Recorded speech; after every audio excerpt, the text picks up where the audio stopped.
Ano ba yan? Salitaan kayong salitaan dyan! Gusto ko magsayaw!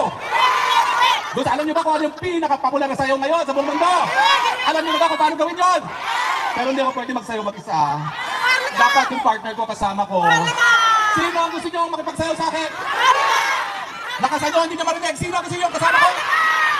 Maharlika, magsasayaw daw tayong dalawa. Oh, baka naman nahihiya ka. Ha? Ayan. Eh paano yan? Wala kami music. Jotang Julius naman sa puso. Kailangan ipakita ang mga alindog and moves. Ah, meron ba tayong tunog dyan? Nakahanap na ba kayo ng tunog dyan? Michael! Lahat kayo ha? Lahat! Pakinig natin! Lahat! Ipakinig natin!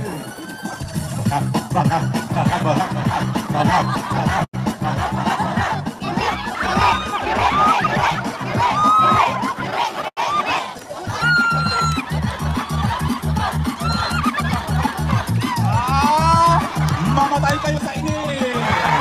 Ang tagal niyo ba? Mabodrak sa init! Ano ko sa inyo? Nawalan tayo ng sound system! May nagsasabotage na bangaga. Okay. Anyway, nag-enjoy ba kayo? Sasayaw namin ni Maharlika! Sinasayaw niyo ba yan kahit nasan kayo? Bola kayo eh! Ha? Eh bakit mas popular pa rin yung mga Korean? One more time! Dapat bigay na bigay lahat, di ba? Hindi ko lang dance, please. Hanggang mawala sila!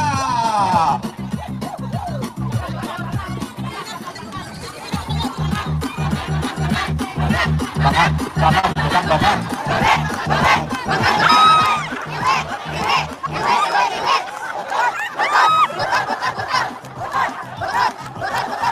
Ayan! Netteck nyo! Hindi nyo kami ma-inside representation sa Netherlands! Belak! O, diba?